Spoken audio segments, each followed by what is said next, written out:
हरे कृष्णा। हरे कृष्ण। हरे कृष्ण। हरे कृष्ण। तो आज थोड़ा डिफरेंट डिस्कशन होगा। आज हम डिस्कस करेंगे कि कैसे ये जो हमारी स्क्रिप्चर्स हैं, जो हमारे इतिहास हैं, रामायण महाभारत, ये सब माइथोलॉजी नहीं, एक्चुअली इतिहास है, उनकी कितनी सिग्निफिकेंस है, उससे कितना सीख सकते हैं हम देखते हैं कि हर अगर आप देखो कोई भी मूवी है, उसमें भी कोई ऐसी सिचुएशन आती है, कोई भी स्टोरीज आती हैं जो थोड़ी चैलेंजिंग होती हैं, जिसमें टफ टाइम आता है। और एक्चुअली ये सारी की सारी स्टोरीज और मूवीज, ये आप देखोगे कहीं ना कहीं ये इंस्पायर्ड है स्क्रिप्चर्स से, क्योंकि हमारे स्क्रिप्चर्स में ऐसी कई सारी सिचुएशंस आती हैं जहाँ पे लोग चैलेंजिंग सिचुएशन में आए, और जो बड़े बड़े महान व्यक्ति हैं, महाजन हैं, उनका एग्जाम्पल फॉलो करके हम देखते हैं कि वो टफ सिचुएशन को कैसे डील करते हैं। सबसे पहला क्वेश्चन तो ये है कि हमारी लाइफ में कोई भी चैलेंजिंग या टफ सिचुएशन क्यों आती है? जब भी हमारे सामने कोई टफ सिचुएशन आती है, कोई चैलेंजिंग सिचुएशन आती है, तो हमारा रिफ्लेक्स एक्शन क्या होता है? हम कोशिश करते हैं कि किसी तरीके से अपनी माइंड को, इंटेलिजेंस को, दिमाग को, बुद्धि को लगा के, या कोई अपने जानकार जो व्यक्ति हमारी हेल्प कर सकते हैं उन कॉन्टैक्ट्स को लगा के, या अपनी रिसोर्सेस को लगा के, अपने पैसों को लगा के, अपनी पोजीशन को दिखा के, हर तरीके से हम उस टफ सिचुएशन को अवॉइड करने की कोशिश करते हैं कि वो हमें फेस ना करनी पड़े, हमें इसके थ्रू गुजरना ना पड़े। मगर एक्चुअली भगवान उस सिचुएशन में क्यों डाल रहे हैं, ये क्वेश्चन बहुत इंपॉर्टेंट है। लोग ये क्वेश्चन समझना भूल जाते हैं, इसमें फोकस नहीं कर पाते। क्या भगवान इसीलिए कर रहे हैं कि कैसे हम अपना दिमाग, बुद्धि, इंटेलिजेंस लगा के उस सिचुएशन से बाहर आ सकें? क्या हम ये भगवान को दिखाना चाह रहे हैं कि भाई देखो, हमारे पास भी इतनी इंटेलिजेंस है, इतनी शक्ति है, इतनी रिसोर्सेज है, इतने कॉन्टैक्ट्स हैं? क्या ये रीजन है? क्या रीजन भगवान हमें टफ सिचुएशन में डाल रहे हैं? मेरे को भगवान को भूल रहे हैं। आपकी आवाज नहीं आ रही प्रियामी, आप थोड़ा पास। हाँ, अब आ रही है। हाँ, अब आ रही, क्लियरली आ रही। मेरे को लगता है हमने भी नेचर के, ह्यूमन बीइंग्स ने नेचर के साथ बहुत खिलवाड़ किया है। ओके, हमें सजा मिल रही है। ओके ओके, तो हमने नेचर के साथ जो करा है उस हिसाब से हमारे को अपने कर्मों के रिजल्ट भुगतना पड़ रहा है, ये कह रहे हो आप? ऐसा लग रहा है मेरे को, क्योंकि हाँ। Okay, that is a very good perspective. और कौन बताना चाहेगा? हम भगवान को भूल रहे हैं। यस प्रभु जी, हम भगवान से दूर हो गए हैं और उनको याद नहीं कर पा रहे हैं, तो भगवान हमको एक चांस देते हैं कि ताकि हम फिर से उनको याद कर सकें। Very good, excellent. और कौन शेयर करना चाहेगा? मे बी जैसे माइथोलॉजिकल फिल्म में बताया जाता है कि इतना अधर्म हो रहा है धरती पे और इतना गलत चीजें हो रही है कि उसका रिजल्ट फिर हमें भुगतना पड़ता है। ओके। अच्छा, ये जो माइथोलॉजी वर्ड है ना, ये अंग्रेजों द्वारा बनाया गया है ये दिखाने के लिए कि जो वैदिक स्क्रिप्चर ग्रंथ है ये माइथोलॉजी है, ये इतिहास नहीं। हमारे शास्त्रों में कहा गया इतिहास। इतिहास मीन्स इति मतलब ऐसा, हास ऐसा हुआ था, विच मीन्स हिस्ट्री, ऐसा हुआ था पहले। तो माइथोलॉजी वर्ड जो है वो हमें आंख बंद करके यूज नहीं करना चाहिए अपने शास्त्रों के लिए खासकर, क्योंकि ये तो नोन फैक्ट्स हैं, ठीक है ना। जो लोग बल्कि ये यूज करते हैं वर्ड, उनको सिखाना चाहिए कि आपको इतना पता नहीं है कि ये मिथ नहीं है। But very good point. और कोई शेयर करेगा?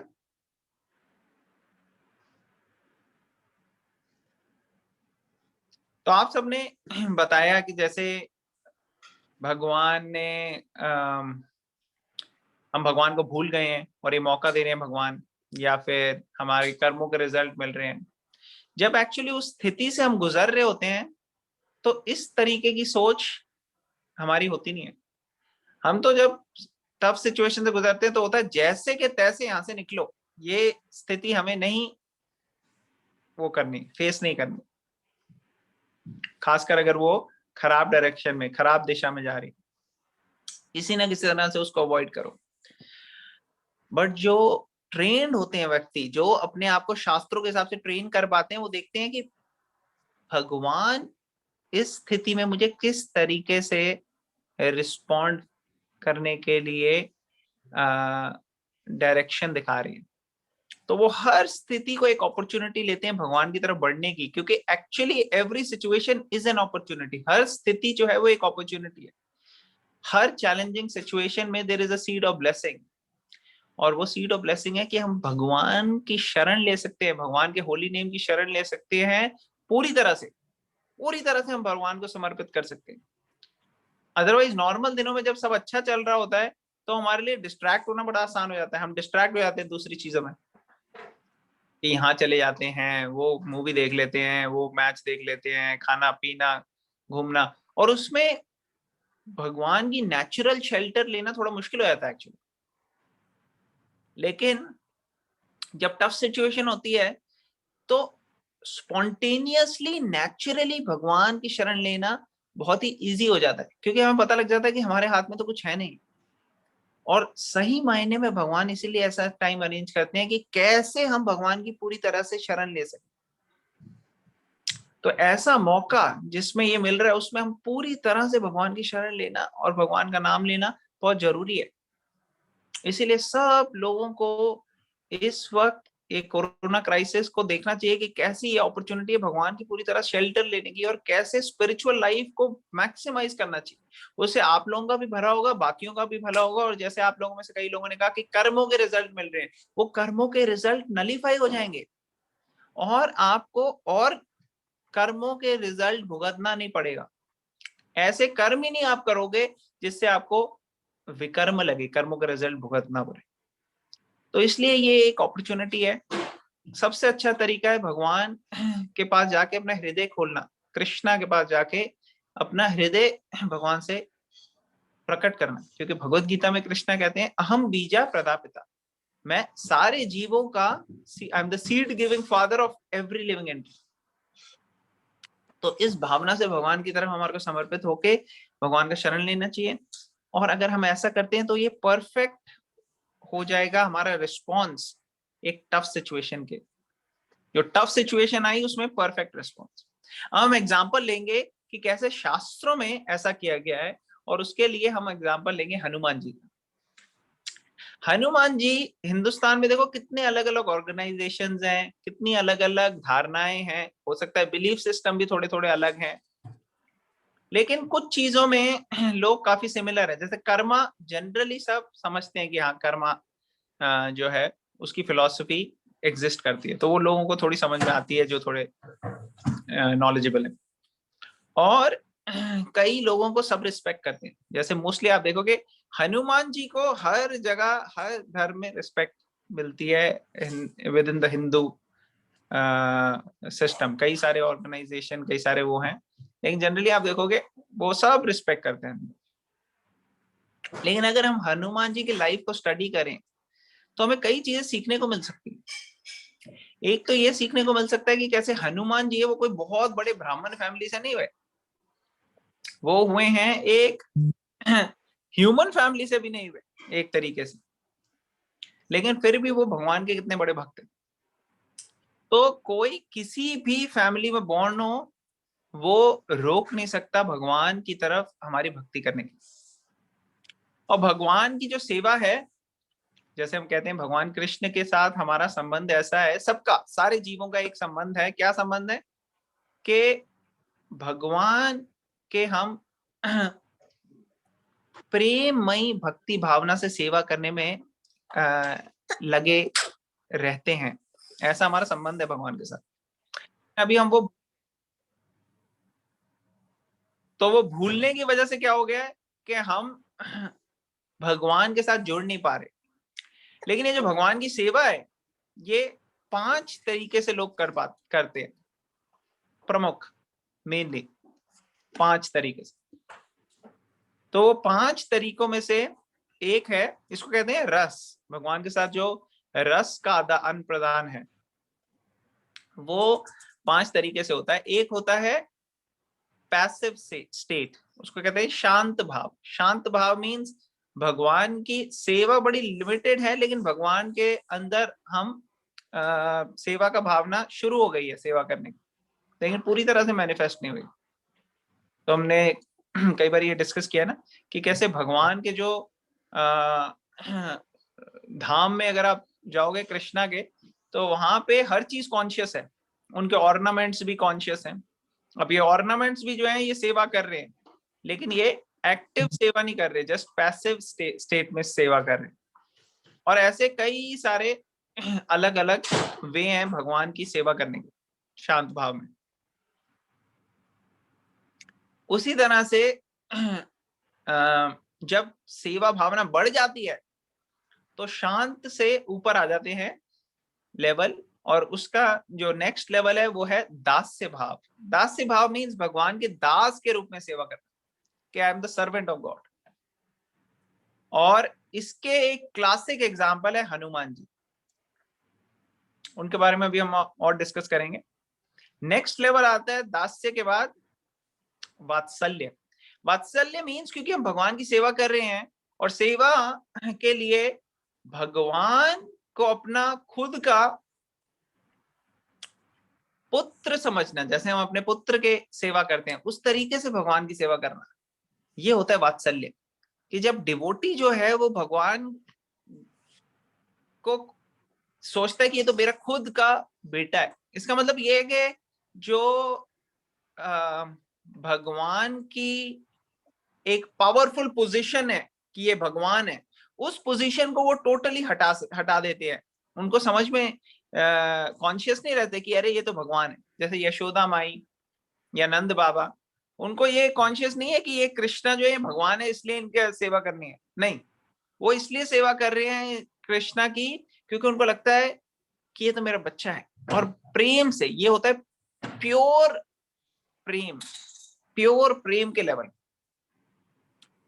और वात्सल्य के बाद आ जाता है, सॉरी, वात्सल्य से पहले आता है साख्य। साख्य मीन्स फ्रेंडशिप।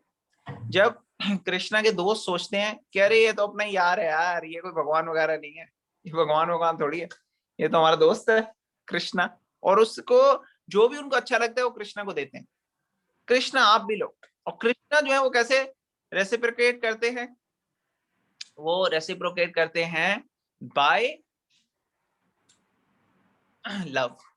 कृष्णा भी ऐसे रेसिप्रोकेट करते हैं ये दिखाने के लिए कि नहीं, मैं तो खुद तुम्हारा दोस्त ही हूं।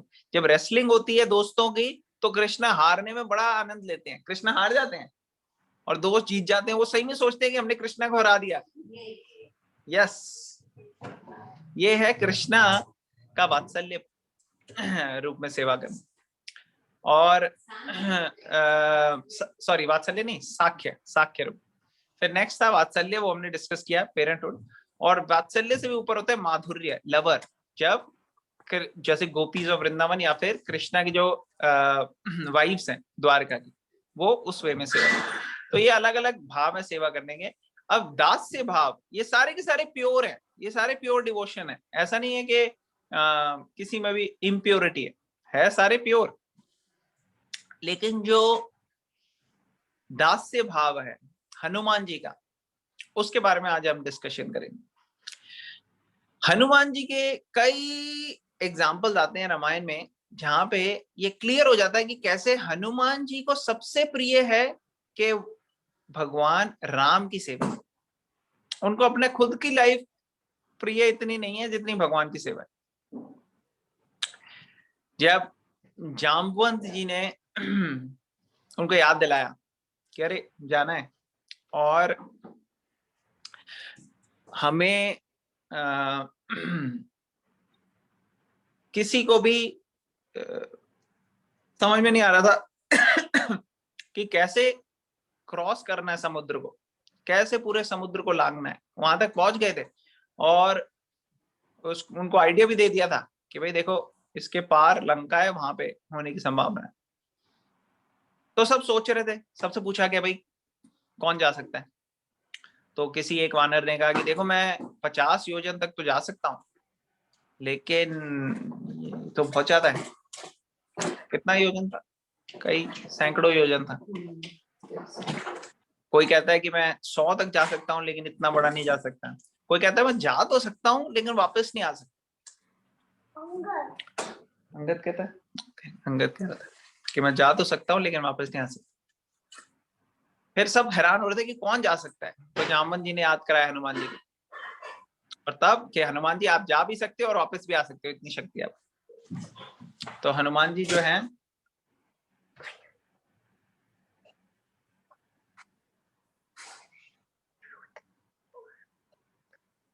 Correct correct. सो जब हनुमान जी ने डिसाइड किया कि मैं जाऊंगा, तो उनका एक पॉइंटेड फोकस था राम जी की सेवा। ऐसे डिस्ट्रैक्ट नहीं हुए, कई डिस्ट्रैक्शन आए एक्चुअली। तो जब हनुमान जी ने जंप लगाई, तो पहले सबसे पहले कौन आया था? सबसे पहले ऑब्स्ट्रक्शन क्या था? किसी को याद है सबसे पहले कौन सा ऑब्स्ट्रक्शन आया था? नहीं, अंश बताएगा। अंश का कौन सा माउंटेन? किसी को पता है कौन सा पर्वत आया था उनके रास्ते में? मैनक पर्वत सुना? मैनक, मैनक पर्वत आया था। और मैनक पर्वत जो था, वो हनुमान जी को कहने लगा देखो आप इतना लंबा सफर कर रहे हो, अभी आप थोड़ा रेस्ट कर लो। मेरे यहाँ पे कई सारी झील हैं, काफी अच्छी ब्यूटी है, सीनिक ब्यूटी। आप बैठ सकते हो, फल है अच्छे अच्छे वो खा सकते हो, अच्छे अच्छे यहाँ पे झरने हैं, उसमें आप रुक सकते हो। तो मैनक पर्वत ने कहा आप प्लीज यहाँ पे रेस्ट करो थोड़ा। और हनुमान जी ने, आप लोगों ने सुना होगा कई बार ये कहा जाता है आराम हराम है, आराम हराम है। तो इनका ये कॉन्शियसनेस था हनुमान जी का कि आराम जो है वो बिल्कुल नहीं, फोकस सेवा पे। इसलिए हनुमान जी का नहीं, मेरे को आराम नहीं करना भाई। बहुत बहुत धन्यवाद। उनको ऐसे टच किया, उनका आपकी सेवा के लिए बहुत बहुत शुक्रिया कि आपने हमें मौका दिया, मतलब ये ऑफर दिया, लेकिन थैंक यू। और आगे बढ़ते गए हनुमान जी। ऐसे हमारी लाइफ में कई बार डिस्ट्रैक्शंस आती हैं। कई बार लगता है अरे यार चलो थोड़ा रेस्ट कर लेते हैं, अरे चलो यार कोई बात नहीं, भगवान की इतनी क्या हो गई भक्ति, इतना थोड़ी करता है कोई, ऐसे थोड़ी होता है। लेकिन हनुमान जी थे वो ये सब से डिस्ट्रैक्शंस में नहीं आते थे। हनुमान जी फोकस थे, फिक्स थे कि मुझे राम की सेवा करनी है, तब तक मेरा लक्ष्य पूरा नहीं हो जाता।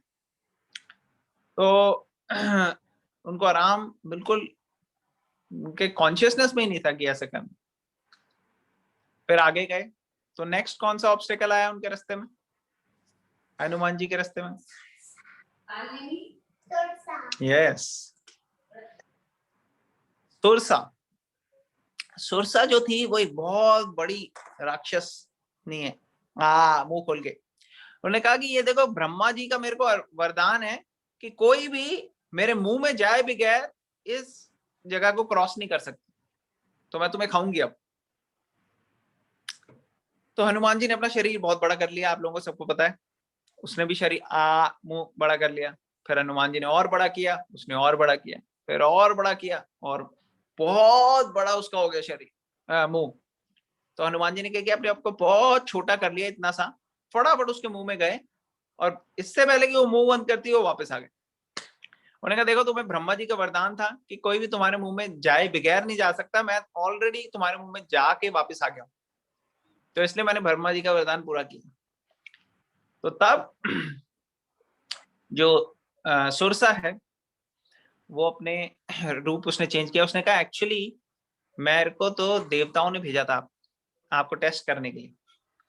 तो पहली डिस्ट्रैक्शन हमारे को कई बार अपने काम में मिलती है हमारे माइंड से। वो कहता है अरे रिलैक्स करो, इतनी सीरियसली करने की जरूरत नहीं है, इतनी सीरियसली भगवान की तरफ बढ़ने की कोई वो नहीं है, तुम कोई फैनेटिक थोड़ी हो, पागल थोड़ी हो। देखो बाकी लोग थोड़ा बहुत ठीक है, तुमने अगरबत्ती कर ली थोड़ी, कोकोनट चढ़ा दिए भगवान को, कभी मंदिर हुआ है हफ्ते में एक आध बार, वो ठीक है। ये थोड़ी कि भगवत गीता पढ़ोगे रोज, क्या मतलब है? ये लेक्चर अटेंड करोगे रोज के रोज, चैंटिंग करोगे, ऐसे ये सब की कोई जरूरत नहीं है, कोई जरूरत। बाकी भी तो देखो जनता सारी से जनार्दन ठीक कर रही है। तो ये मेनक पर्वत आ जाता है। और मेनक पर्वत जो है, अगर कोई हनुमान जी के फुट स्टेप्स पे चलेगा तो वो मेनक पर्वत को लांग सकता है। वो कहेगा ये सब डिस्ट्रैक्शंस है, फोकस्ड रहता है वो। दूसरा लेवल पे आती है टेस्ट, जब भगवान और भगवान की शक्तियां हमें टेस्ट लेती है हमारी, कि ये सही मायने में सीरियस है या नहीं है। तो वो क्या करते हैं, वो कई बारी अलग अलग तरीके से हमें डिस्ट्रैक्ट करने की, डराने की, प्रलोभन देने की अलग अलग कोशिश करते हैं। और कई बारी लोग प्रलोभन में चले आते हैं कि हाँ भाई, वो अपने मटेरियल डिजायर्स फुलफिल करने के लिए जाते हैं, वो पूरे हो जाते हैं, उसी में वो निकल जाते हैं। तो ऐसे टेस्ट आते हैं अलग अलग तरीके हमारे जर्नी में। तो जो लोग सिर्फ मुरादे पूरे करने के लिए भगवान के पास जा रहे हैं, वो फ्रूटिव एक्टिविटी है कि हाँ भाई चलो आपकी मुरादे पूरी हो जाएगी, वो उसी में वापस चले जाएंगे, ठीक, खुश रहेंगे उसी में, आगे नहीं, उससे ज्यादा नहीं। तो ऐसे कई बारी टेस्ट आता है हमारी लाइफ में थोड़ा सा। लेकिन हनुमान जी की तरह डिटर्मिनेशन जिसकी रहती है, वो गोल पे फोकस्ड होता है कि मुझे चाहिए भगवान है, और वो आगे बढ़ जाता है। फिर तीसरा जो है, तीसरा कौन सा आया ऑब्स्टेकल उनके रास्ते में, कौन बताएगा? हनुमान जी के रास्ते में तीसरा ऑब्स्टेकल कौन आया? पहला सबसे आया था, अच्छा अंश, हाँ, you think yourself and tell. Sursa के बाद कौन आया? सिम्हिका प्रभु। प्रभु जी। हाँ, सिम्हिका, करेक्ट। तो फर्स्ट कौन सा था? मेनक पर्वत। मेनक पर्वत। सेकंड कौन सा था? तुरसा। थर्ड कौन आया? सिम्हिका। सिम्हिका आ गई, और वो क्या कह रही थी? वो कह रही थी अभी मैं खाऊंगी। तो उसने ना हनुमान जी को की शैडो को पकड़ लिया, और हनुमान जी आगे जा नहीं पा रहे थे। तो हनुमान जी ने देखा कि क्या हो गया ये, फिर देखा ये कोई राक्षसी आई है, और उसने, राक्षसी ने हनुमान जी को खा लिया। और जब खा लिया तो हनुमान जी अंदर, क्योंकि राम जी के ऊपर पूरे फोकस थे, और कृष्ण कहते हैं भगवत गीता में, कौन्तेय प्रतिजानी ही न मे भक्ता प्रणश्यति, कि जब ऐसा टफ टाइम आता है, जब एक डिवोटी को अपनी स्ट्रेंथ दिखानी होती है, तो उसमें भगवान उसकी पूरी मदद करते हैं। और हनुमान जी ने अपनी स्ट्रेंथ दिखाई, अंदर चले गए वो उसके, और पूरी तरह से बड़े हो गए, और उसमें जो सिम्हिका थी वो उसका वध हो गया, और हनुमान जी अपनी जर्नी पे आगे बढ़ते रहे। और फाइनली आई उनके जर्नी में कौन सा ऑब्स्टेकल लास्ट? लंकिनी। तो लंकिनी आई, जो लंका के द्वार पे ही उनको मिली, और वहीं पे लंकिनी को उन्होंने इजीली डिफीट कर दिया। लंकिनी को समझ में आ गया, अरे अब तो अंत होने वाला है लंका का, क्योंकि मुझे ब्रह्मा जी ने जब सेवा दी थी, ये तब कहा था कि ऐसे एक वानर आएगा, और अगर वो आपको हरा देगा तो समझ लेना कि लंका का, तब तक आपको सेवा करनी है लंका की, उसके बाद आपको नहीं। तो ये सारी जर्नी में हम देखते हैं कि हनुमान जी ने एक फोकस रखा अपना। तो ऐसे हनुमान जी की ग्लोरी तो अनलिमिटेड है, हम खत्म नहीं कर सकते, मगर हम सिर्फ लेसन लर्न कर सकते हैं कि कैसे हनुमान जी डिटरमाइंड थे और कैसे फोकस थे टुवर्ड्स सर्विस ऑफ सीताराम। जैसे आप लोगों को पता है फेमस स्टोरी, जब हनुमान जी को एक क्या हीरो का हार दिया गया, थोड़े उसके डिफरेंट डिफरेंट वर्जन है स्टोरी के, लेकिन एक हार दिया गया मोती का हीरो का। तो एक एक मोती वो देख रहे थे, कहीं राम ने लिखा था, तो उसको कह रहे थे ये यूजलेस। उन्होंने कहा अरे ये तो एक एक मोती जो है वो एक पूरे शहर की जितनी वेल्थ होती है उससे भी ज्यादा महंगा है ये। उसने कहा मेरे लिए वर्थलेस है, क्योंकि इसमें राम नहीं है। तो उन्होंने कहा अच्छा तुम्हारे अंदर राम है। उन्होंने खोल के दिखा दिया अपने हृदय में, कैसे सीताराम जी है कि नहीं, फेमस है ये तो। और फिर हम देखते हैं हनुमान जी, ऐसा नहीं है कि कोई बहुत बड़े लीडर राजा थे जो सेवा कर रहे थे राम जी की, नहीं, इवन जो टीम में भी जिसमें हनुमान जी को भेजा गया, उसमें भी वो लीडर नहीं थे। ऐसा नहीं था उन्होंने कहा था कि यार हनुमान जी आप लीडर हो, आप जाओ सारी टीम को लेके, नहीं, वो एक ऑर्डिनरी बाकी मेंबर थे वहां के बस। और हनुमान जी, इसका मतलब ये है हनुमान जी को सेवा में फोकस था, पोजीशन में नहीं था कि हाँ मुझे कोई अच्छी पोजीशन मिलेगी, रिकॉग्निशन मिलेगी तब मैं आगे करूंगा, नहीं, he was focused on only simply serving, that's it। और इसीलिए हनुमान जी जो बहुत प्रिय हैं राम जी।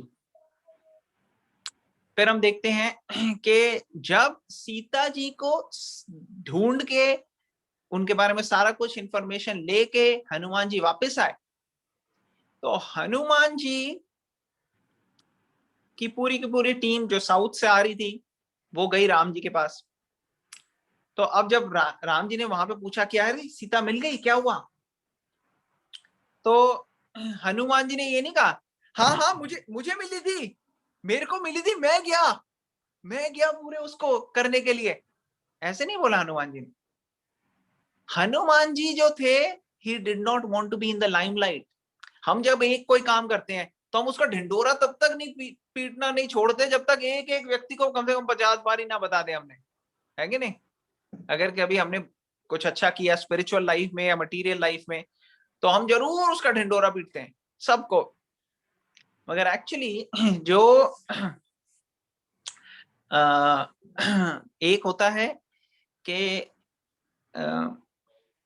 अट्रैक्शन, कि हमारे को रिकॉग्निशन मिलने की तरफ बहुत आकर्षण है कि हमें रिकॉग्नाइज करना चाहिए, रिकॉग्निशन एक लेवल तक एप्रिसिएशन तो सबको इंकरेजिंग लगती है कि इंकरेज मिलती है कि भाई हाँ भाई अगर आप कर रही हो और लोग इंकरेज करते हैं आपको, तो आपको और करने का वो मिलता है कि इंस्पिरेशन कि मैं और करूं।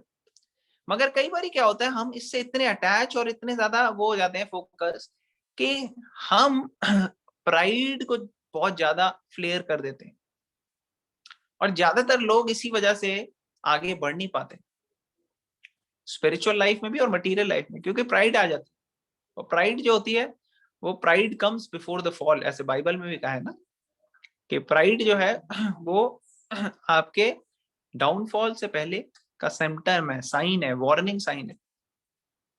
और हनुमान जी थे बड़े नम्र थे, सब लोग कि भाई हमें सीता माता का पता लग गया है, ऐसे नहीं क्या मैं क्या, तो यार मैं आपको क्या, कई लोग अपनी किस्से बताते हुए नहीं थकते, क्या क्या उन्होंने अकम्प्लिश किया है, क्या क्या का, कहीं कोई चीज दूर से भी उनसे रिलेटेड हो तो वो उसका क्रेडिट लेने के लिए पूरा ढिंडोरा पीटते रहते। मगर हनुमान जी की लाइफ में हम देखते हैं कि ऐसा बिल्कुल भी नहीं था। तो ये भी एक बहुत इंपॉर्टेंट पॉइंट। फिर हम देखते हैं हनुमान जी भगवान की सेवा के लिए किसी एक्सटेंट तक जाने के लिए तैयार थे। जैसे पहले जब जा रहे थे उन्होंने ये नहीं सोचा अरे मैं अकेला जाऊंगा क्या लंका तक, मैं अकेला जाऊंगा, कोई मेरे साथ नहीं होगा, ऐसे नहीं सोचा उन्होंने देखा क्या सही है, क्या करना है, क्या राम जी की सेवा के लिए चाहिए, और उन्होंने कहा वो करूंगा मैं बस। उसी तरह से स्पिरिचुअल लाइफ में कई बार ऐसा होगा कि आपको टेस्ट होगा कि आप अकेले जा सकते हो कि नहीं आगे। कई लोग आपसे अग्री नहीं करेंगे, कह रहे क्या जरूरत है भगवत गीता और ये सब करने की, नहीं। और कई लोग पढ़ ही नहीं पाएंगे, समझ ही नहीं पाएंगे उसको, जैसे बाकी लोग छलांग नहीं मार पाए थे। तो बहुत कम लोग हैं जो होंगे आपके साथ, या हो सकता है कोई भी ना हो। आपको डिटरमाइंड रहना है कि नहीं मेरे को करना ही है राम की सेवा के लिए, कृष्ण की सेवा के लिए, मुझे समझना है कि क्या सही है और उसको फॉलो करना है। तो हनुमान जी ने भी यही किया। हनुमान जी पूरा समुद्र लांग के गए, और दूसरी जगह सिर्फ राक्षस थे, सिर्फ एक डिवोटी था वहां पे। कौन था लंका में? यस, विभीषण। करेक्ट, विभीषण एक अकेला डिवोटी था और बाकी कोई नहीं था। लेकिन उससे उनका कोई कंसिडरेशन नहीं थी। वो कंसिडरेशन क्या थी कि राम जी की सेवा के लिए जो चाहिए वो करूंगा। और यही एक डिवोटी की फोकस होता है, लक्ष्य होता है। जैसे इस्कॉन के founder his divine grace AC भक्ति वेदांता स्वामी महाराज श्रील प्रभुपाद, जिस तरह से हनुमान जी ने पूरा का पूरा समुद्र लांग के वो गए लंका में, उसी तरह से श्रील प्रभुपाद पूरा के पूरे इतने सारे समुद्र लांग के गए अमेरिका हिंदुस्तान से, और लंका में तो फिर भी एक डिवोटी था, अमेरिका में तो कोई भी डिवोटी नहीं था। हनुमान जी की जर्नी दिव्य तरीके से हुई, प्रभुपाद की जर्नी भी बड़ी दिव्य तरीके से हुई। ऐसा नहीं था कि कोई बहुत उड़न खटोले पे वो लेके गए, नहीं, उनको काफी ऑब्स्टेकल्स आए रास्ते में। रास्ते में जब प्रभुपाद जा रहे थे तो उनको भी ऐसे कई सारे राक्षसी सिचुएशन का सामना करना पड़ा। जैसे उनको सामना करना पड़ा हार्ट अटैक्स का, 2 बारी उनको हार्ट अटैक हुआ रास्ते में। और जब वो पहुंचे अमेरिका में, 30 दिन की जर्नी उनको करनी पड़ी, और उसके बीच में सी सिकनेस आप लोगों में से किसी को हुई है सी सिकनेस? नहीं प्रभु जी।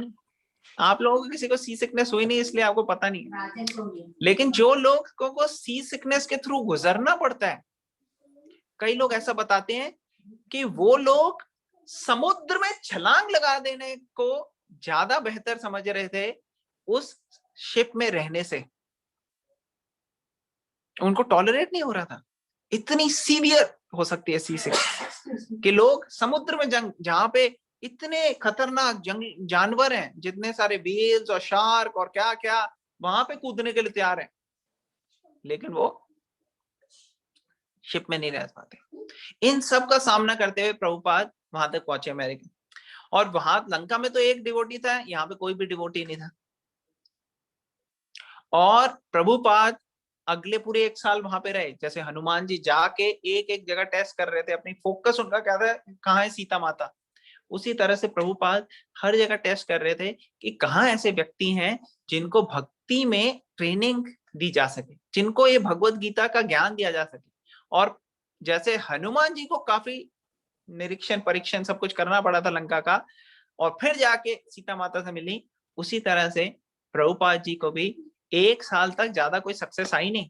ज्यादातर लोग जो उनके संपर्क में आ रहे थे वो भक्त नहीं बन पा रहे थे, उनकी कोई रुचि नहीं थी इस मामले। लेकिन प्रभुपाद उनको डिटरमाइंड थे कि नहीं मुझे करना ही है। और कितने समस्याओं का उन्होंने यहाँ पे सामना किया।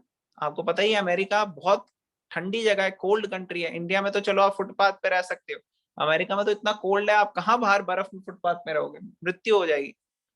प्रभुपाद को उन सब चैलेंजेस से गुजरना पड़ा जब वो 70 साल की उम्र के थे। और फिर फाइनली भगवान ने सारा कुछ अरेंज कर दिया कि आज इस्कॉन टेम्पल्स आप देखोगे पूरे दुनिया में है। अमेरिका, यूरोप, ये सब तो छोड़ो, मुस्लिम कंट्रीज में भी, पाकिस्तान में है, ईरान में है, उनका सेंटर प्रभुपाद के टाइम में ईरान में था। तो ऐसी ऐसी जगह जहाँ पे बिल्कुल प्रैक्टिकली, दुबई के अंदर, यूएई के अंदर इतनी बड़ी कॉन्ग्रीगेशन है, बहरीन वगैरह में है, तो इतनी सारी कंट्रीज में इस्कॉन के टेम्पल्स या सेंटर्स या प्रोग्राम्स हो रहे हैं। बांग्लादेश में मैं आपको उस दिन बता रहा था कि 42 प्रोग्राम्स चल रहे हैं लार्ज स्केल में। ऐसे कई सारे अलग अलग वर्ल्ड के अंदर सेंटर्स चल रहे हैं, और इसके स्टार्टिंग किससे हुई? प्रभुपाद से। तो ये ग्रेट पर्सनालिटी जो महाजन है वो अपनी लाइफ में हमें सिखाते हैं, और उनकी लाइफ से हमें सीखना चाहिए। कई लोग, उन लोगों को पता ही नहीं है शास्त्रों में क्या है, और हनुमान जी की लाइफ उन्होंने स्टडी नहीं करी। वो क्या करते हैं, वो जाते हैं हनुमान जी के पास और मटीरियल चीजें मांगते हैं। वो चीजें मांगते हैं, अरे आप तो हो ब्रह्मचारी लेकिन मुझको दे दो एक नारी, ऐसे उल्टी सीधी बातें करते हैं। तो ये जो माइंडसेट है, ये बिल्कुल भी हनुमान जी को कोई प्रिय नहीं है। हमें वो चीज करनी चाहिए जो हनुमान जी को प्रिय है, जिससे हनुमान जी खुश हो सके, और वो है सेवा करनी चाहिए। जैसे वो हनुमान जी राम जी की सेवा में लगे हुए थे, उसी तरह से हमें भी राम जी की सेवा में लगना चाहिए, कृष्णा की सेवा में लगना चाहिए। महाभारत में भी देखते हैं, हम हनुमान जी आए थे, वो अर्जुन के रथ पे विराजमान थे, क्योंकि जो कृष्ण है वो नॉन डिफरेंट देन राम है।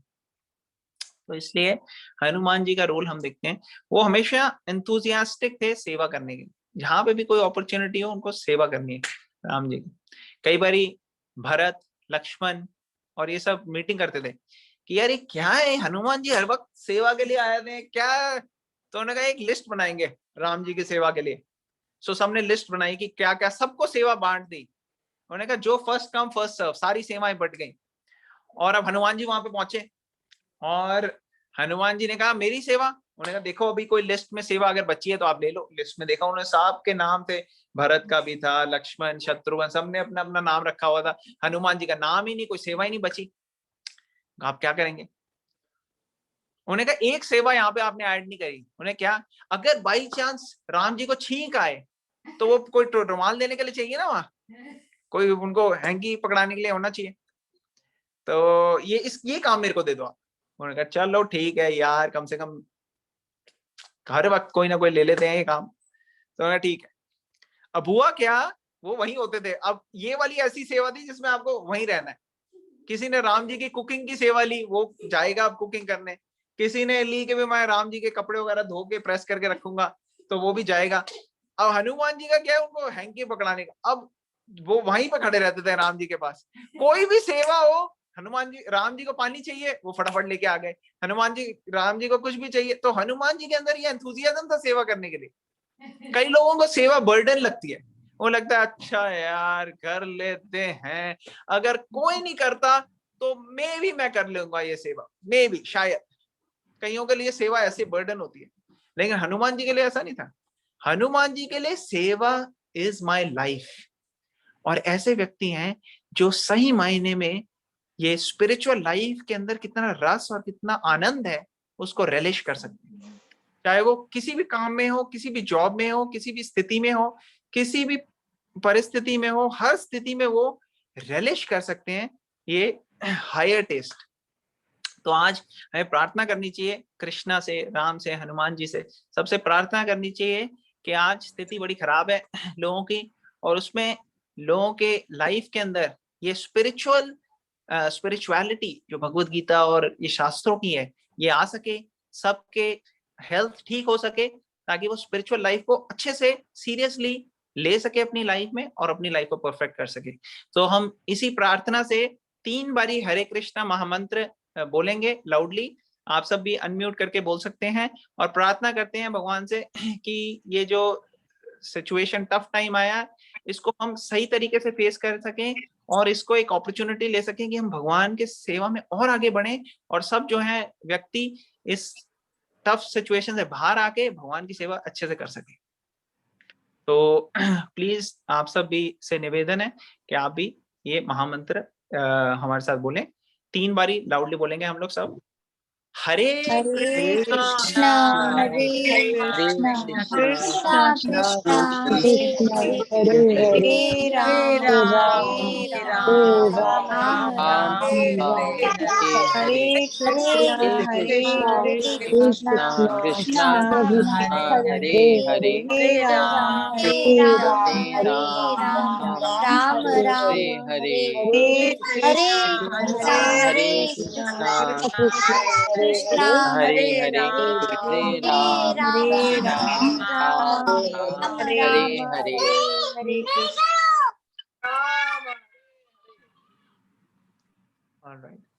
Thank you very much. हम यहीं पे स्टॉप करेंगे बाकी हम कंटिन्यू करेंगे अपनी भागवत गीता कल से।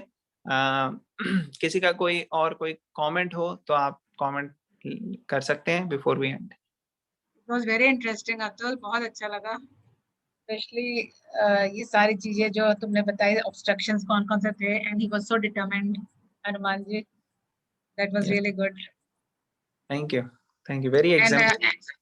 एंड अतुल अभी हम ऐसे हम हर बार करेंगे हरे कृष्णा ना, ताकि हाँ thank you, yes for mentioning that. हमें रोज हर बार ही करना चाहिए, हर session. Okay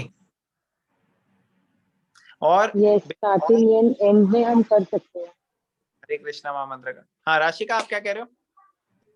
I was saying हम स्टार्टिंग में भी कर सकते हैं 3 बार और एंडिंग में भी ये हरे कृष्णा महामंत्र कर सकते हैं। परफेक्ट, इस टाइम तो वी ऑल नीड इट। हाँ बहुत अच्छा आइडिया। और कॉन्फ्रेंस कॉल के बाद भी आप कोशिश करो कि 5 मिनट के लिए ये मेडिटेट करो इस पे और भगवान से प्रार्थना करो, कृष्णा कृष्णा कृष्णा हरे हरे, हरे राम राम राम हरे हरे। ऐसे सब लोग करेंगे तो पूरी स्पिरिचुअल वाइब्रेशंस हो जाएंगी, इससे सबको बेनिफिट मिलेगा, पूरे वर्ल्ड को। और ये this is the need of the hour. Thank you very much, we'll end it. Bhagavad Gita की जय। श्री प्रभुपाद जय। हरे हरे कृष्ण। कृष्ण।